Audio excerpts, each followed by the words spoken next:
10वी उत्तीर्ण तरुणांसाठी मोठी संधी उपलब्ध झाली आहे. सेंट्रल रिझर्व्ह पोलीस फोर्स CRPFने 9,195 कॉन्स्टेबल पदांसाठी भरती जाहीर केली आहे. अर्ज प्रक्रिया 20 एप्रिल 2026 पासून सुरू होऊन 19 मे 2026 पर्यंत चालणार आहे.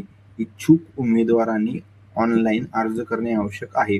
किमान 10वी उत्तीर्ण असणे बंधनकारक असून काही पदांसाठी ITI किंवा अनुभव आवश्यक आहे.